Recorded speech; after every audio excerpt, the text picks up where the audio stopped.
Bom dia, graças e paz, irmãos.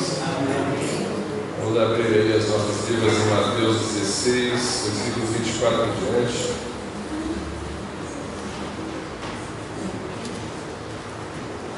Mateus 16.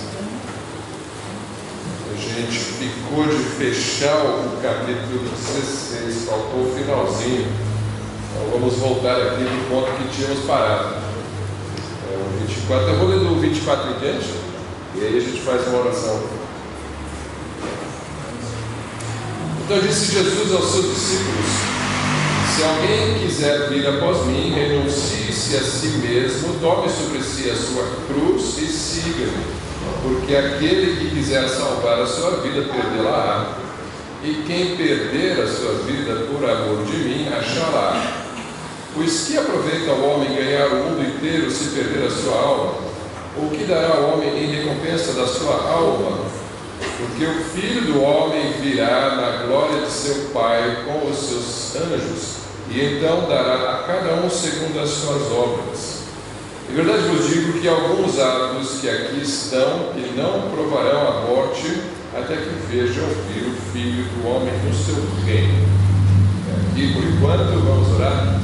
Senhor Deus, louvado seja o teu santo nome, glorificamos a Ti por essa promessa da tua vinda. O Filho do Homem voltará sim para recompensar os que andarem com o Senhor e para castigar aqueles que forem inimigos do Senhor. O Senhor vai dar a cada um conforme suas obras, e nós queremos que todos aqui estejam preparados para a volta do Senhor, para o encontro com o Senhor.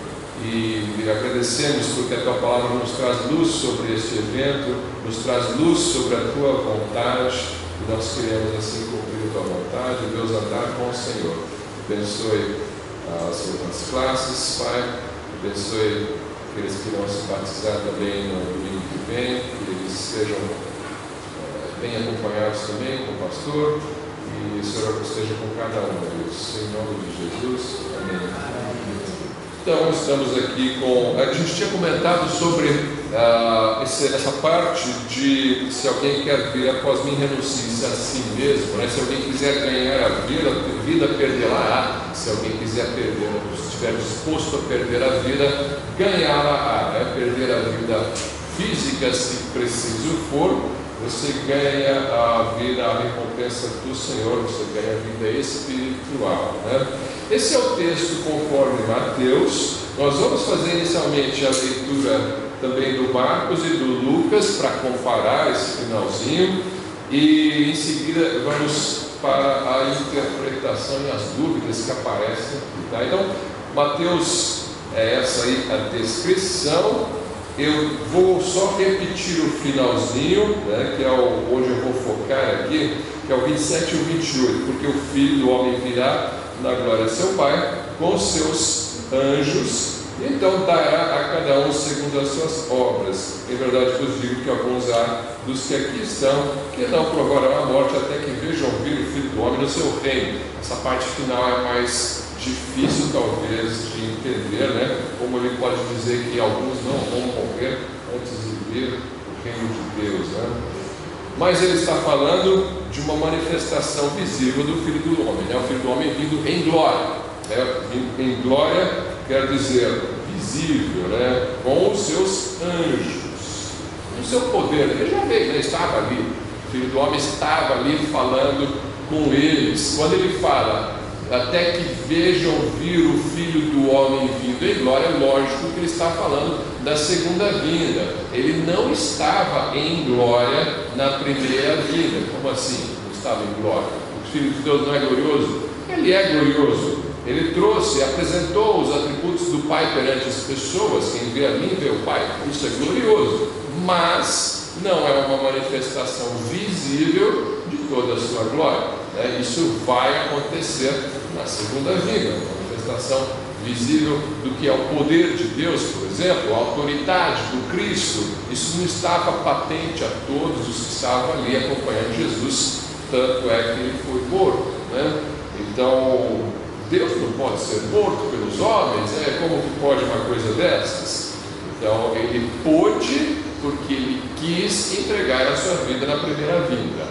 Ele abriu mão de parte da sua glória, porque ele tem direito, que é ser adorado, ser obedecido. Tudo isso é direito do Filho de Deus. Ele abriu mão de ser servido para servir. Então, abriu mão da sua glória, se esvaziou da sua glória para encarnar e para morrer. Depois ele recupera a sua glória na ressurreição e vai voltar mostrando a sua glória, o seu poder, o seu brilho, né?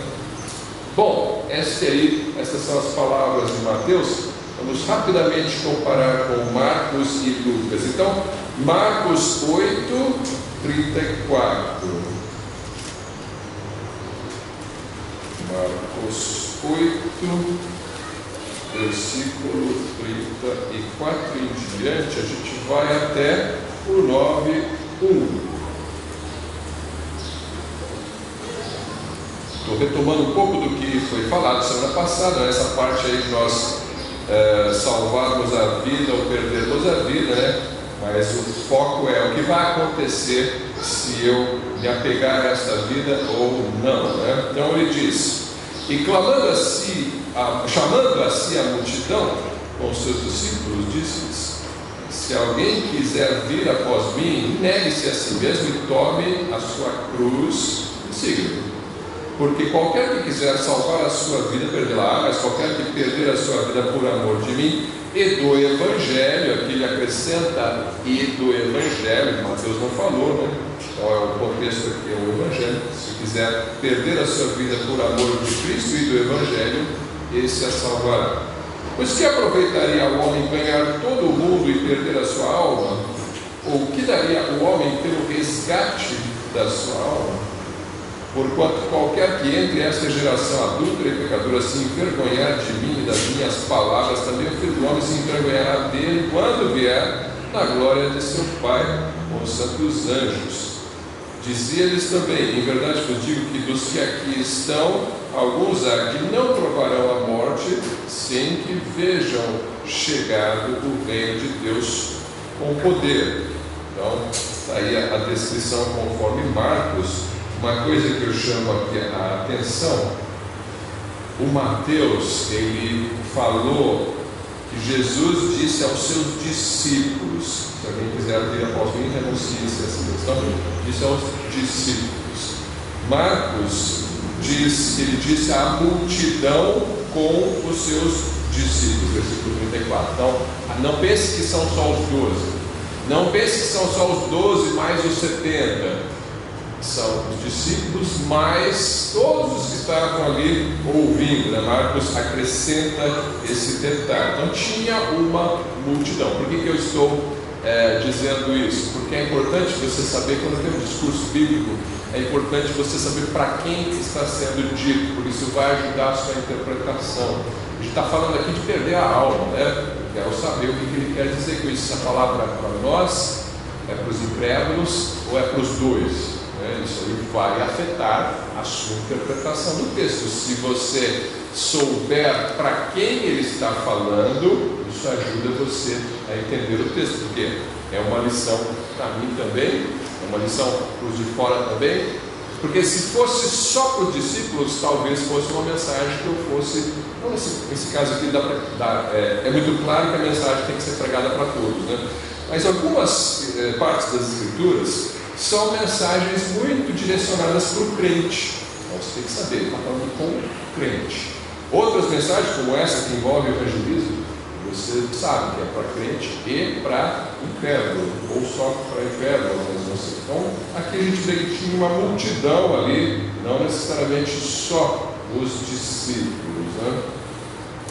Ele então menciona no versículo 38 de Marcos: qualquer que entre essa geração adúltera e pecadora se envergonhar de mim e das minhas palavras. Mateus não mencionou vergonha, aqui ele acrescenta esse detalhe também.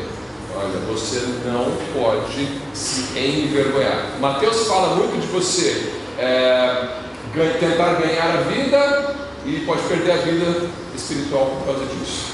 Aqui ele já vai além, ele fala do Evangelho, você perder a vida por amor ao Evangelho, e você não pode se envergonhar de Cristo e das suas palavras, que são o Evangelho, perante as outras pessoas. Senão, o Filho do Homem vai se envergonhar de você quando ele voltar. Esse detalhe a mais aqui acrescentado, né? Lucas, capítulo 9, também fala sobre essa passagem. Ele acrescenta um detalhe importante na nossa interpretação. Lucas 9, versículo, eu vou ler do 25 em diante. Lucas 9, 25. E dizia a todos, se alguém que aqui já fala todos, quem é todos? Todos os que estavam ali em volta. Não fala discípulo, é multidão. Essa palavra é para todo mundo. Se alguém quer vir após mim, negue-se a si mesmo e tome cada dia a sua cruz e siga-me.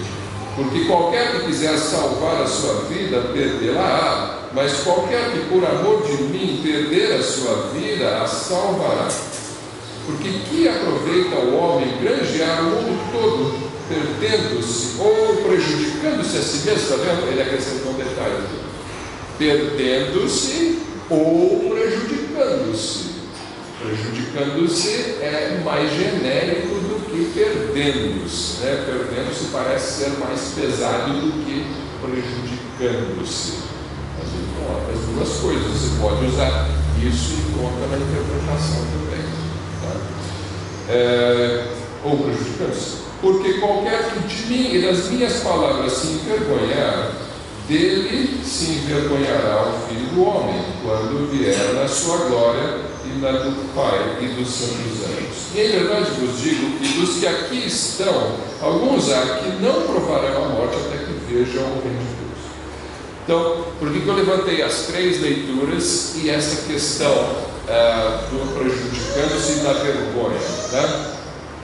Eu pergunto para você, alguma vez você já se envergonhou das palavras de Cristo?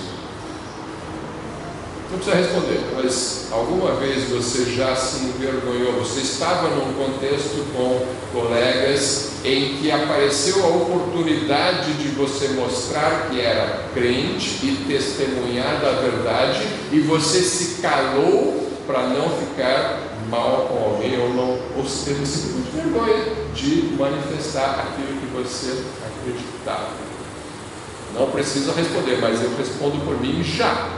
Eu já me envergonhei de mostrar que era crente, de falar o que deveria ser falado. Você pode concluir com isso, então, baseado nessas palavras, que o Filho do Homem vai se envergonhar de mim quando ele voltar. E se ele se envergonhar de mim quando ele voltar, quer dizer que ele vai me lançar no inferno ou não, né? Alguém pode se perguntar assim: uma vez eu neguei a Cristo, ou uma vez eu tive vergonha, e agora? O que será de mim? Serei exposto ao vitupério perante Cristo e todos que estiverem ali quando ele voltar. Bom, se fosse questão de céu e inferno, então Pedro não teria salvação, porque ele se envergonhou e negou, mas ele teve perdão. Então é claro que você se envergonhar é um pecado e você deve se arrepender de confessar e pedir perdão por isso. Agora, como é que fica a leitura e a interpretação deste texto à luz do fato de que muitas vezes você não é perfeito no seu testemunho e você pode cair, ou pode ocorrer de você se envergonhar, né? O que vai acontecer com você? Então, como eu falei, o texto menciona discípulos, o texto menciona multidões, o texto menciona todos os que estavam ouvindo. Então, ele pode ser aplicado a crentes e a incrédulos, e a consequência é diferente para crentes e para incrédulos, porque incrédulos serão lançados no lago de fogo, crentes não serão, né? Mas haverá consequências para eles também.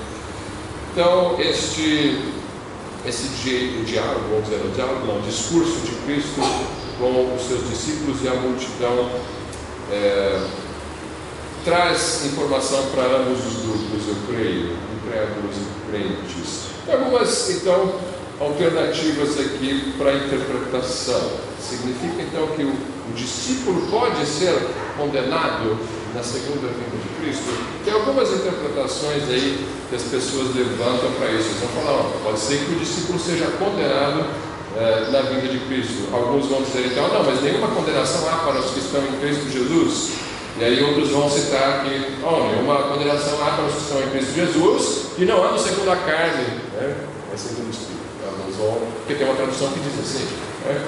Então eles vão falando, mas você tem que ter fé e tem que ter obras. E outros vão dizer, não, a salvação é só pela fé, as obras são uma consequência, que é o que nós cremos, né? Então, três interpretações se levantam com relação a essa situação da segunda vinda de Cristo e as consequências de você se envergonhar do Evangelho. Primeiro, pode ser que o discípulo, pensando agora no público-alvo discípulos, eles que estão entre nós, pode ser que sejam falsos discípulos, que professam a fé cristã, mas não nasceram de novo. E o fato deles se envergonharem das palavras de Cristo ou amarem o mundo, e em vez de amar, ou quererem salvar a sua própria vida. O que significa isso? Eu me apegar às coisas desta vida para não perdê-las, em vez de me apegar às coisas do reino de Deus. Esse é o peso que ele coloca quando ele fala, você tem que negar a si mesmo, tomar a sua cruz. Significa, vou negar as coisas, algumas coisas que eu gosto nesta vida, mas que Deus não gosta. Então, eu estou negando a mim mesmo, estou mortificando minhas vontades, carregando minha cruz, que é o símbolo desta morte, né? Eu estou morto para o mundo, símbolo do batismo que vai acontecer, né? Então, eu morri para o mundo, estou tomando minha cruz toda vez que eu renuncio às coisas do mundo que eu gosto, mas que Deus não gosta, né? Então, mas outras pessoas vão se apegar às coisas que elas gostam, apesar de Deus não gostar. Então, pode ser que a pessoa seja um falso cristão.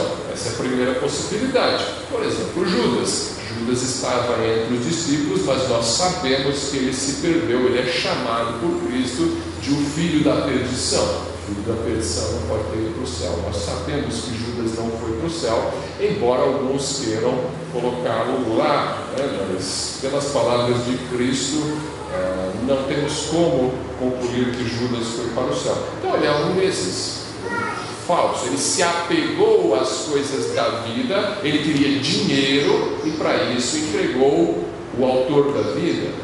Então ele perdeu a sua alma. B, alternativa A é essa, falso discípulo. Alternativa B, o discípulo verdadeiro. Alguns vão dizer, eles são discípulos verdadeiros, mas se eles se apegarem a esta vida, eles vão perder a vida eterna. Então, alguns grupos acham que o crente verdadeiro pode perder a salvação. Não é o que nós ensinamos. Estou colocando aqui para vocês, só para constar na lista, que tem pessoas, tem igrejas que ensinam isso. Pode ser um crente nascido de novo, mas que se ele amar o mundo, ele perde a vida espiritual e vai para o inferno, né? Isso aí contradiz a salvação pela graça. Está supondo que a salvação é pela fé mais as obras, então não é totalmente pela graça, né? Não seria pela fé somente, pela graça somente. Não vou discutir essa posição hoje, porque a gente já discutiu várias vezes aqui, fizemos estudos só sobre isso, né? Mostrando biblicamente por que nós não cremos assim que o crente verdadeiro possa perder a salvação, né? Invoco aqui o Gálatas 2:8, e isso é suficiente para nós. Pela graça sois salvos mediante a fé, isso não vem de vós, é dom de Deus, não por obras para que ninguém se glorie, né? Ou então, Romanos 4, Abraão foi justificado pela fé sem as obras, né? Porque Deus justifica o ímpio por meio da fé sem as obras. Claro, aí tem toda uma discussão, debates, e vão citar outros versículos, e isso não vai entrar nessa discussão aqui. Já fizemos essa discussão em outras ocasiões. Nós cremos que a salvação é só pela graça mediante a fé. Então, nós vamos descartar a alternativa B. Tá? A alternativa A é válida, pode ser que seja falso crente. A alternativa B é um verdadeiro crente que perdeu a salvação. Nós não cremos que seja possível. A alternativa C, o texto falaria da condenação dos falsos discípulos, esses iriam para o inferno, e da perda, alguma perda sofrida por verdadeiros discípulos, caso eles amem o mundo. Vamos colocar assim: discípulo fiel ao Senhor não ama o mundo. Um nascido de novo, mas que é um crente fraco, ele pode amar o mundo e cometer coisas que ele não deveria, mas com isso ele não vai para o inferno, mas ele vai sofrer uma perda na volta de Cristo. Alguns são contra essa interpretação porque acham que não existe a possibilidade de alguém ser filho de Deus e ser fraco, amar o mundo. Se você é filho de Deus, mas ama o mundo, é que você não é filho de Deus. Eu não vou a esse extremo. Eu não tenho coragem de julgar a esse ponto, tá? Dizer, olhar para uma pessoa que confessa a fé cristã, olhar para as obras dela e dizer, eu acho que as suas obras são muito ruins, então você não é filho de Deus. Eu não tenho coragem de fazer isso. Eu conheço o meu próprio coração, os meus próprios pecados. Eu não tenho coragem de olhar para uma pessoa que confessa Jesus Cristo como Salvador, mas porque ela está em pecado, eu dizer para ela que ela vai para o inferno. Pode ser que seja um falso crente, mas este juízo eu deixo para Deus, deixo para o trono de Cristo. Eu não tenho coragem. Você deve, como igreja, fazer disciplina, né? Sim, eles exercem a disciplina, nós devemos disciplinar a pessoa que não quer andar conforme os caminhos de Cristo. Agora, afirmar que ela não é salva, isso eu deixo para o juiz, isso eu não faço. Se a pessoa negar o Cristo, aí sim, você está negando o Evangelho, então pela tua palavra você está se condenando, porque a Bíblia diz que se você não crer, você vai para o inferno. Agora, se a pessoa com a boca professa, mas as obras me deixam na dúvida, eu vou ficar por aí, na dúvida. Eu não vou condenar. Tá? Isso é um cuidado que eu acho que nós devemos ter. Oi? Sim.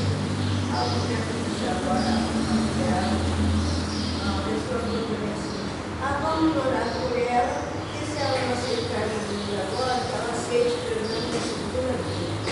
Eu disse para ela, na segunda vida não vai ter espaço. Eu acertei ou errei? Não, eu não posso dizer que ela não tem chance. Enquanto ela está viva, eu não posso dizer que ela não tem chance de. Então, mas se a pessoa está viva ainda, eu não tenho como dizer que ela não possa se arrepender. Eu creio que a irmã errou, desculpa, na minha opinião, acho que mas é um cuidado que a pessoa, lógico, que tem que ter, né? Vou deixar para aceitar a segunda vida. Isso aqui é uma debilidade, né? Primeiro que você não sabe se você vai estar vivo para a segunda vida, vai ficar esperando. Se eu vir Jesus aparecendo, aí eu aceito. Você está jogando com a sorte, né? Está arriscando a tua própria alma, né? De maneira alguma, tem que aceitar agora. Agora, eu não tenho essa convicção de dizer que é impossível alguém se acertar na última hora. Há a possibilidade de, na segunda vida, aceitar. Sim, eu não sou autoridade para dizer isso, mas eu creio que sim. Quem tiver ninguém sabe a hora. Se estiver morto, acabou, né? Mas como ninguém sabe a hora, vai. Eu creio que o arrebatamento é antes da tribulação. Pode ser que pessoas percebam que você foi arrebatado e vão se lembrar do que você falou e se converter.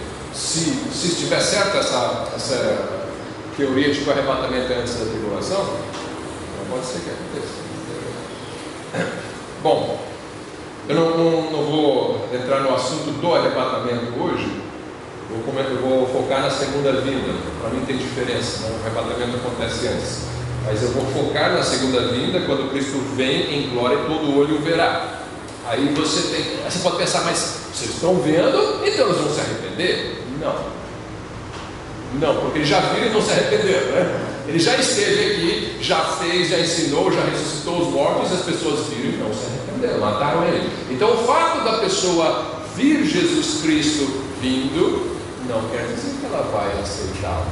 A Bíblia mostra em Apocalipse que quando Cristo está vindo, os povos lutam contra ele, né? No Armagedon, os exércitos do anticristo vão contra ele. Então o fato de alguém vir Jesus na sua glória não significa que essas pessoas irão ser todas salvas. Veja o Monte Aurélio, fumegando, trovões, relâmpagos, fumaça, a voz de Deus, o povo ouvindo. O que eles fazem logo em seguida? Bezerro de ouro. Então, mas eles não viram. Pois é, o coração do homem é assim. Não tem lógica, né? Eu estava ouvindo um pastor falar discutindo escatologia, né? Falando assim, o pessoal fala que a tribulação vai ter só 7 anos, mas se for assim, o pessoal marca ali um evento, arrebatou, daqui a 7 anos Jesus volta, todo mundo vai se converter, né? Porque ele já sabe que vai voltar em 7 anos. Não. Mesmo que você saiba que o arrebatamento precede a segunda vinda, se estiver certo, né? Não tenho 100% de certeza disso. Não quer dizer que a pessoa vai aceitar só porque o povo foi arrebatado, então todo mundo vai se converter. Não vai. O fato da igreja ser tirada antes da terra não significa que quem ficar vai se arrepender e se converter. Por quê? Porque as pessoas não se convertem. Elas preferem amar o mundo, preferem amar a vida aqui do que a vida ali. Existe isso no coração do homem. Eu não sou capaz de explicar isso intelectualmente. Para mim isso é insanidade, né? Para mim isso é uma loucura. Só que acontece. A história prova que isso acontece com a maioria das pessoas. Elas têm toda a informação e elas preferem negar aquilo que é patente, claro, e ficar com a mentira. Os homens amaram mais as trevas do que a luz. A luz veio ao mundo, os homens amaram mais as trevas do que a luz. Isso é um fato, isso não é uma teoria, isso não é uma especulação, isso não é uma interpretação difícil. Não, isso é um fato constatado pela história, né? E vez após vez acontece com os egípcios, por exemplo, vendo todas aquelas pragas e vendo assim os convertem. A coisa é assim, o homem é assim. Então, no fim dos tempos, na grande tribulação, as pessoas vão ver pragas e pragas, está na Bíblia, na época também. Moisés falou: vai virar sangue o rio, o sangue vira o rio vira sangue. Mesmo assim, não se convertem. Então, o fato de estar escrito na Bíblia o que vai acontecer e as pessoas verem acontecendo, não significa que elas vão se converter. E a Bíblia mostra que vai ser o contrário. Eles vão blasfemar de raiva de Deus porque está mandando aquelas pragas, como fizeram no Egito. Então assim é o coração do homem. E aí Jesus está falando também para essas pessoas: olha, se você amar essa vida, você vai perder a outra. E vai para o inferno sim. Então o foco naqueles que ouvem e preferem, eu não quero Jesus, eu amo a vida, então você vai para o inferno.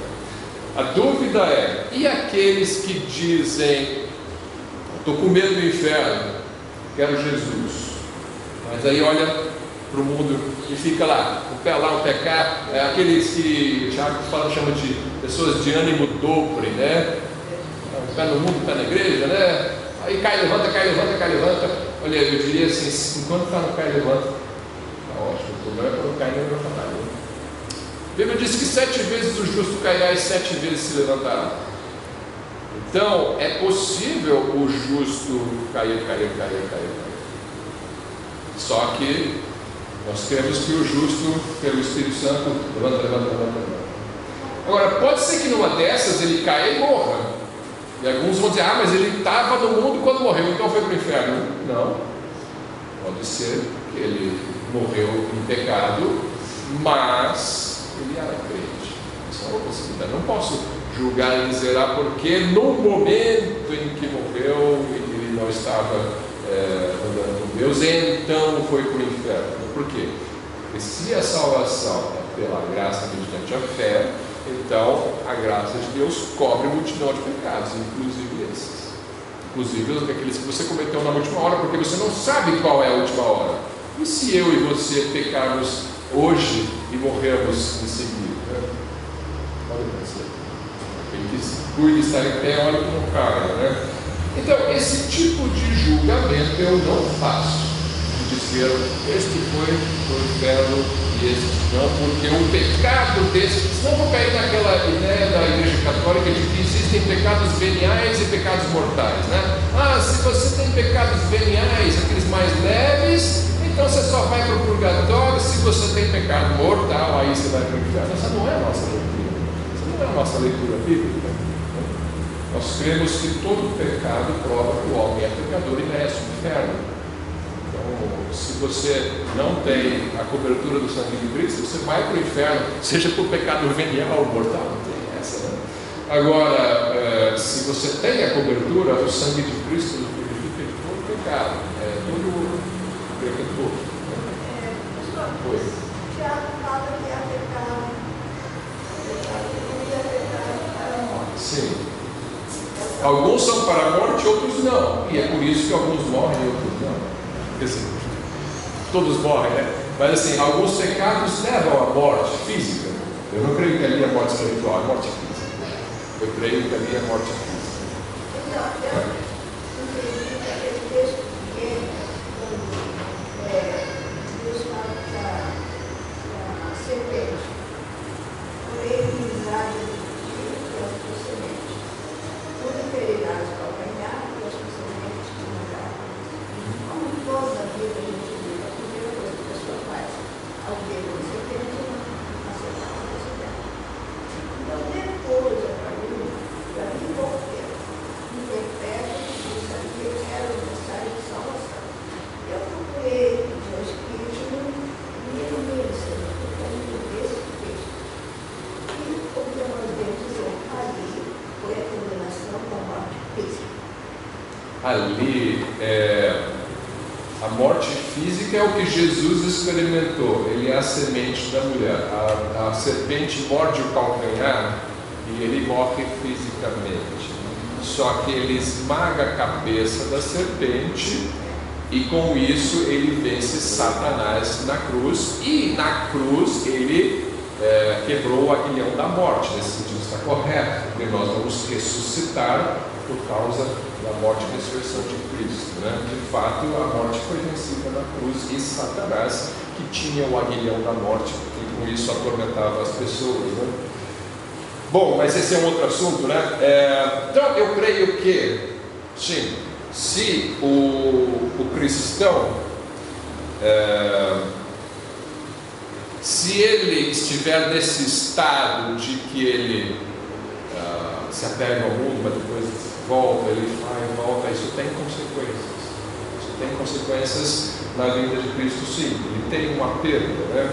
Você tem ali 1 Coríntios 3,15, né? Então, Lucas falou, ele sofrerá uma perda, né? Existe condenação ou perda. Vamos só repetir o texto de Lucas como que era, Lucas 9, só para... versículo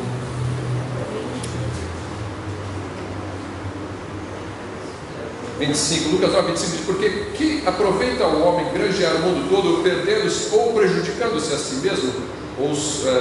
Essa palavra prejudicando-se é a mesma palavra que vai aparecer no 1 Coríntios 3,15.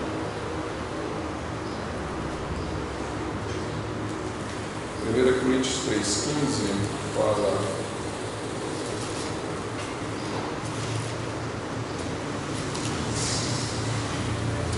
se a obra de alguém se queimar, sofrerá detrimento, mas o tal será salvo, todavia, como pelo fogo. Está falando do juízo quando nos apresentarmos perante Cristo, aqui num contexto mais a respeito dos obreiros, o que eles vão usar para edificar a igreja, as obras serão avaliadas, né? E quem tiver mais obras, as obras sem valor aí para a edificação da igreja, isso aí vai sofrer detrimento. Algumas traduções dizem dano, outras traduções dizem perda, né?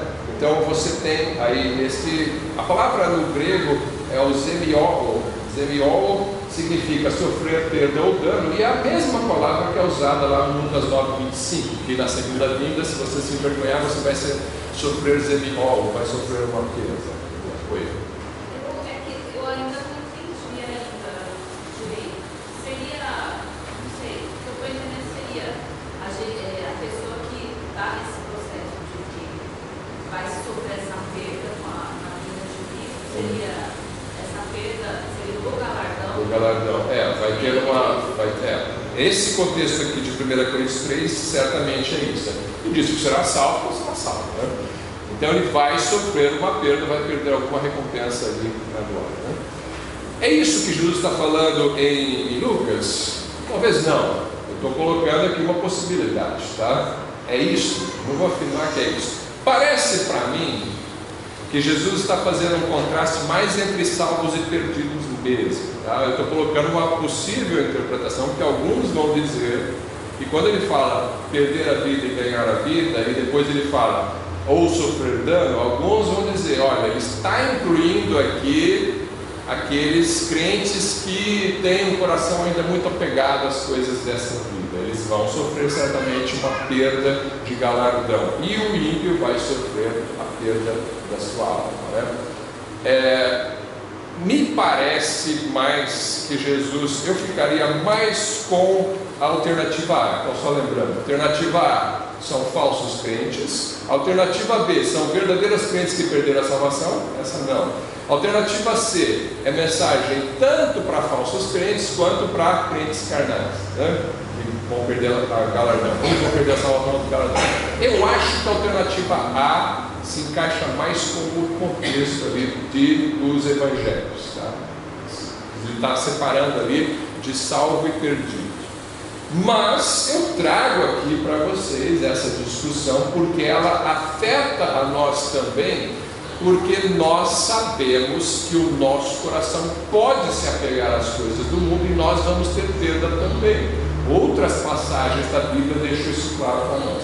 Talvez não seja esse o foco da passagem que Jesus está falando ali, mas outros textos claramente deixam isso para nós. Então eu posso nos incluir na aplicação baseada em outros textos, né? Cuidado, você não pode se apegar a esta vida, achar que pode ficar o pé no mundo e o pé na igreja, porque vai ter consequências, né? Então, o envergonhar-se do Evangelho ali que Cristo fala, eu acho que é um envergonhar-se mais profundo daquele que não chega a tomar um comprometimento com Cristo. Por quê? Porque eu tenho vergonha disso daí, eu não quero saber desse negócio. E o que vão pensar de mim, né? É diferente do que Pedro faz, por exemplo, porque ele crê, mas ele nega por medo de morrer. Pedro não perdeu a salvação ali, ele não deixou de ser filho de Deus, mas ele passou uma vergonha histórica que até hoje a gente está falando dela, né? Eu gostaria de ter a minha história manchada desse jeito, que as pessoas daqui a 2000 anos estão falando do Hélio, olha, o Hélio um dia mudou Cristo, né? Então eu não gostaria de ter isso, mas isso prova a humanidade de Pedro, e isso pode acontecer conosco também, né?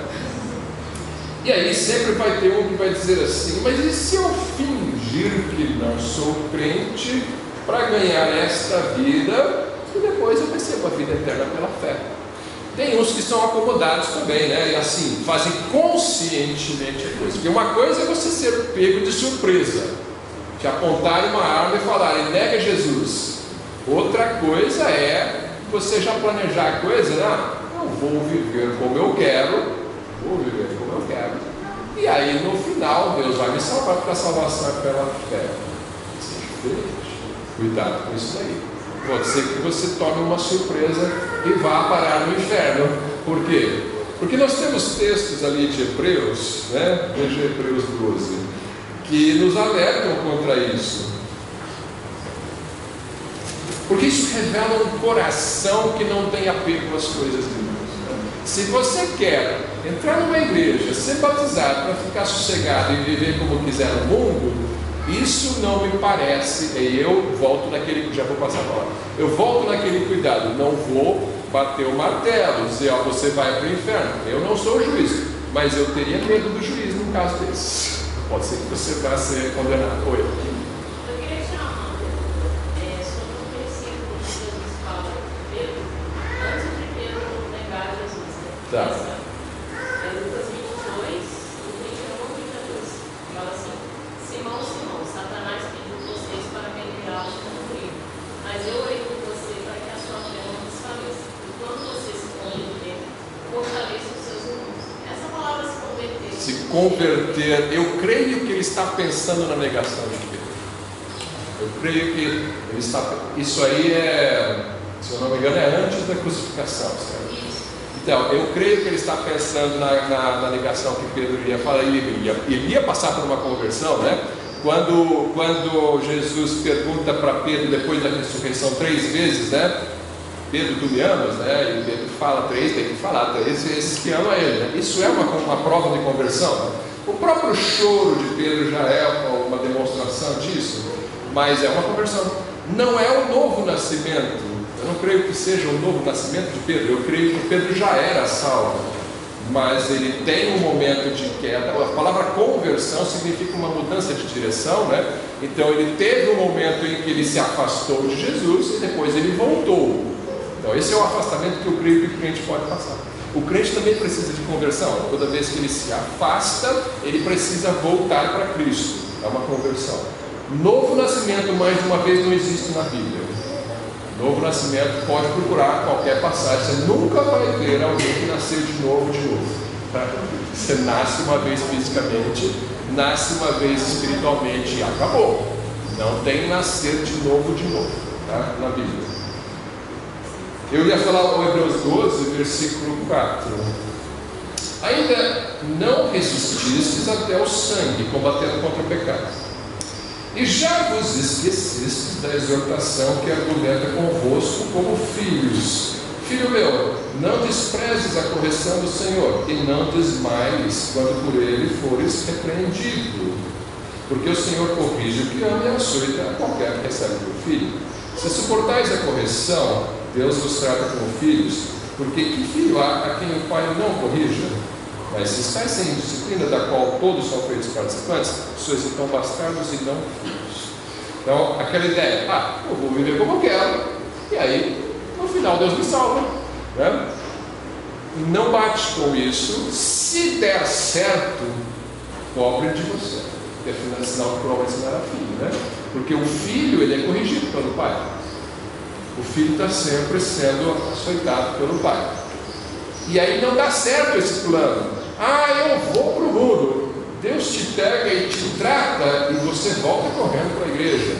Porque você não consegue ficar confortável no mundo vivendo como quer.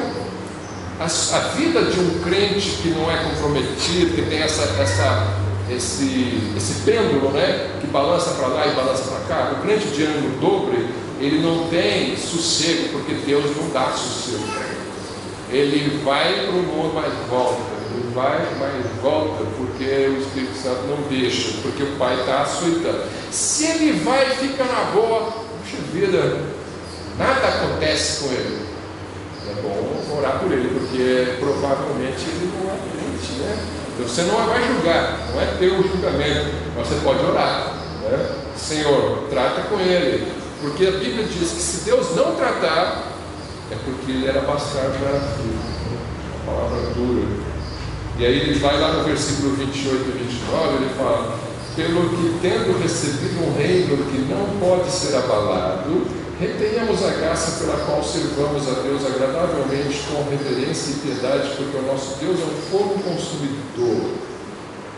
Existe uma promessa de um reino. Recebi, né? Se eu for verdadeiro crente. E o livro de Hebreus ele sempre vai ficar colocando essa questão, né? Será que era mesmo? Né? 1 João, também coloca essas. A pessoa tem que se autoexaminar, né? Será que eu sou Deus? Será que eu sou Deus? Então, mas se tem um reino prometido para você, então, sirva ao Senhor. Aí ele vai colocar esse plano do crente de viver como incrédulo o resto da vida e se dar bem no final, ser salvo. Esse plano não funciona com o crente.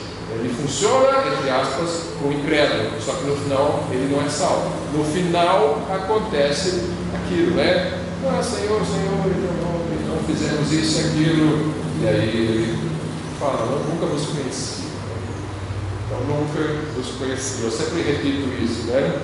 É bom que os irmãos lembrem. Quando Cristo falar para essas pessoas, nunca vos conheci, ele não diz, eu não vos conheço. Ele diz, nunca vos conheci. Ele não diz, eu conhecia, mas deixei de conhecer. Será salvo, mas perdeu a salvação. Muito claro que ele diz, eu nunca vos conheci, será o que nunca foi salvo, tá? Então, o fato de parecer crente não quer dizer que é crente. Agora a pergunta lá no final do texto, né? Por que alguns não vão morrer até vir ver o reino de Deus na sua glória, filho do homem na sua glória? Por que os três textos falam isso? Vou pegar aqui um deles e repetir aí. Vamos pegar aí pelo Mateus. Vamos pegar pelo Mateus. Mateus 16.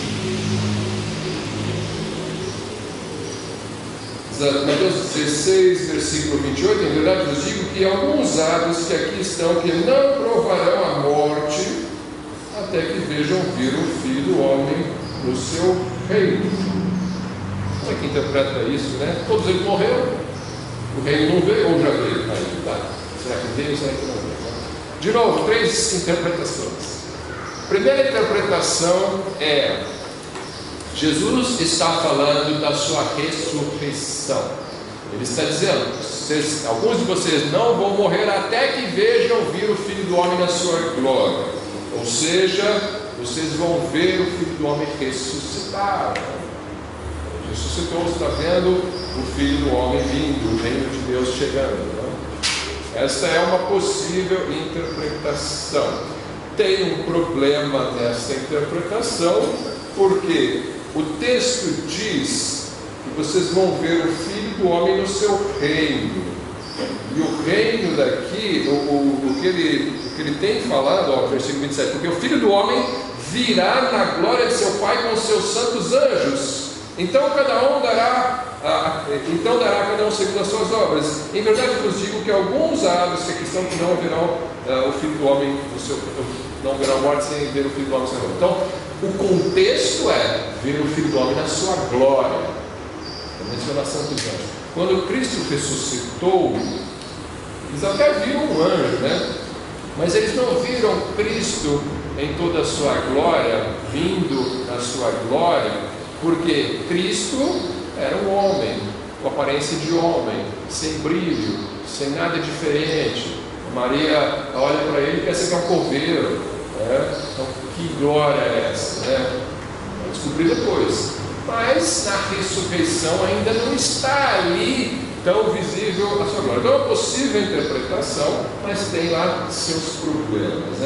Outros vão dizer que isso se cumpre no Pentecostes, quando você tem ali o Espírito Santo vindo e ali inaugurando a igreja e milagres, e ali é a manifestação do reino de Deus, a igreja, a próxima manifestação. Eles ainda não estavam vendo isso, o Espírito Santo estava entre eles, mas não estava neles. Jesus fala, né? Então, ali é uma manifestação, é uma possível interpretação. O problema dessa interpretação é que ela não cumpre o que Jesus fala aqui, que vocês vão ver o Filho do Homem no seu reino, que Mateus fala, ele promete, né? Eles não viram o Filho do Homem no seu reino, eles viram línguas de fogo, né? Nós não estamos vendo o Filho do Homem no seu reino, nós estamos cultuando o Filho do Homem, sim, ele habita em nós, sim, o reino de Deus está em nós, mas não estou vendo o Filho do Homem no seu reino. Então essa interpretação também tem as suas dificuldades, né?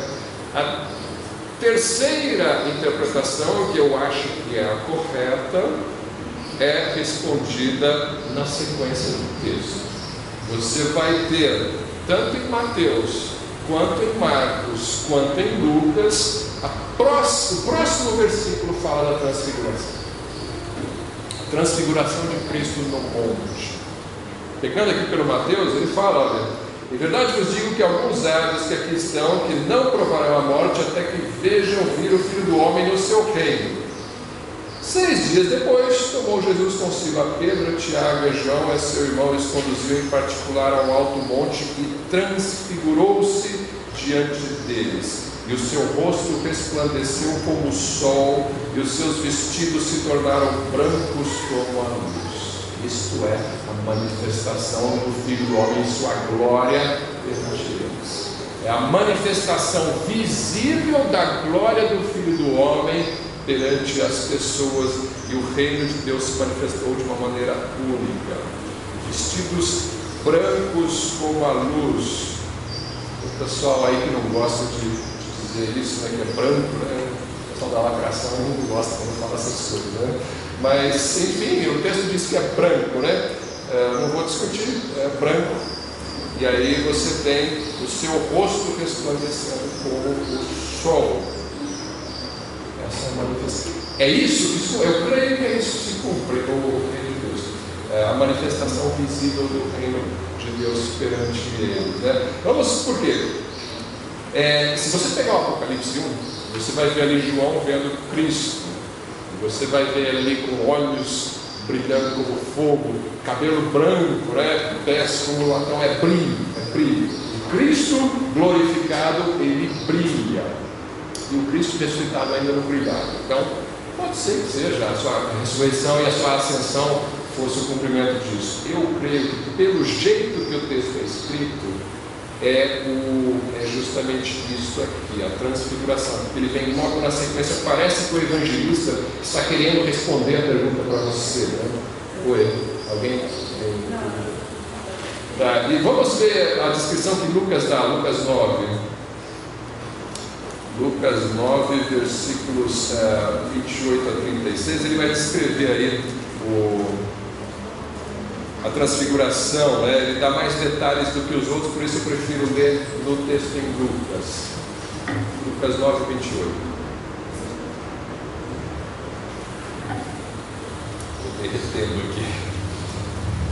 E aconteceu que, não, desculpa, é o 18, 28. E aconteceu que quase 8 dias depois destas palavras, que palavras? Que vai ter gente aqui que não vai morrer antes de ver o Filho do Homem na sua glória. E aconteceu que quase 8 dias depois dessas palavras, tomou consigo a Pedro e a João e a Tiago. Antes de entrar no detalhe aqui, curiosidade, Mateus disse que eram 6 dias, aqui 18 dias. Ixi, agora.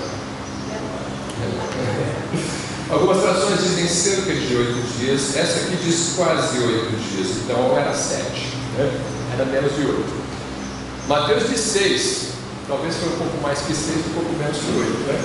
Então, está aí entre um e outro. Tem um comentarista, o Thomas Constable, doutor lá de Dallas, ele fala que, aí já não sei, não sou especialista nisso, né? Mas ele diz que os gregos, quando vão se referir, na época, quando eles iam se referir a uma semana, eles falavam cerca de 8 dias. Por quê? Ele diz que naquela época era costume grego falar, quando vão se referir a uma semana, falar cerca de 8 dias. É o que o Lucas está escrevendo para o grego, que é o Teófilo, né? Então ele está direcionando a linguagem para o grego.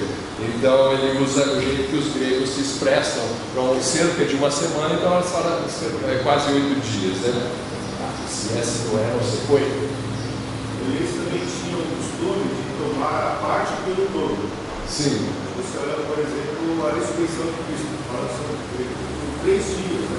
Isso, ficou 3 dias e 3 noites ressuscitar. Você vai contar, sei lá, sexta, para sábado, para domingo, deu 2, né? É porque pegou um pedaço na sexta, um pedaço no sábado inteiro, um pedaço no domingo. Então, a parte pelo todo dá 3 dias e 3 noites. Às vezes eles se expressam assim, né? Então, por isso que você pode encontrar um texto assim, com a diferença de 2 dias, né? dependendo do jeito que você conta, pode dar. E aconteceu que quase 8 dias depois dessas palavras, tomou consigo a Pedro, a João e a Tiago, e subiu ao monte a orar. E estando ele orando, transfigurou-se a aparência do seu rosto, e o seu vestido ficou branco e muito resplandecente. E eis que estavam falando com ele 2 varões, que eram Moisés e Elias, os quais apareceram com glória e falavam da sua morte. Com glória. O que significa com glória aqui? Você pode comparar com a própria manifestação em glória de Cristo. Provavelmente eles também tinham luz, né? Não diz, esse detalhe não diz o texto, né? Mas pode ser que seja esse o fato, né? E falavam da sua morte. Os outros evangelhos não dizem do que está falando na transfiguração. Só falam, por isso que eu escolhi o Lucas agora, no finalzinho da aula. O assunto você tem. Eles estavam falando sobre a sua morte, a qual havia de cumprir-se em Jerusalém. E Pedro e os que estavam com ele estavam carregados de sono. E quando despertaram, viram a sua glória.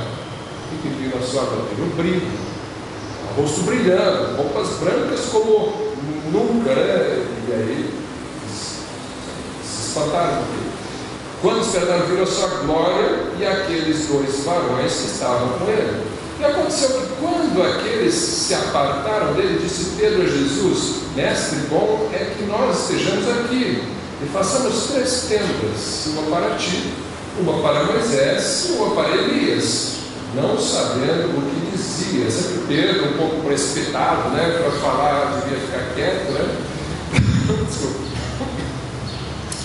E dizendo ele isso, boa vontade, Pedro, né? Estava com boa vontade, né? Ele queria prolongar ali o tempo, né? Estou falando que vão para Jerusalém morrer. Não, pera, né? Vou ficar aqui mesmo. Mais uma tenda aqui, 3 tendas para vocês. A gente nem precisa, né? Pedro, Tiago, João, a gente nem precisa de tenda, a gente faz para vocês aqui só 3 tendas, né? Uma para Moisés, uma para Elias e outra para Jesus. Dizendo isso, veio uma nuvem que os cobriu com a sua sombra. Nuvem nos lembra a glória também, né? Do Velho Testamento, Shekinah, você tem manifestações de Deus com nuvem, geralmente uma nuvem brilhante, né? É descrita em textos do Velho Testamento, manifestações de Deus. Dizendo isso, veio uma nuvem que os cobriu com sua sombra, e entrando eles na nuvem temeram. E saiu da nuvem uma voz que dizia: Este é o meu amado filho, a ele ouvi. E tendo soado aquela voz, Jesus foi achado só. E eles calaram-se, e por aqueles dias não contaram a ninguém nada do que tinham visto. Já vou passar a palavra, nosso tempo está acabando, mas voz vindo da nuvem, voz de Deus estava ali, o Pai está ali agora. Outro evangelho diz que eles caíram no chão, né? Com o rosto no chão, com medo. Lógico, nunca tiveram uma experiência como essa. Foi? Existe algum estudo, alguma coisa que fala como que os discípulos identificaram que era o Não, então eu até vi sobre isso um comentarista falando que não dá para saber, o texto não fala, né? É possível que pelo assunto, de repente Jesus pode até ter chamado eles pelo nome, né? Não sabemos. O teor da conversa não é descrito, né? Assim, só fala que é sobre a morte, né? Só um detalhe para finalizar.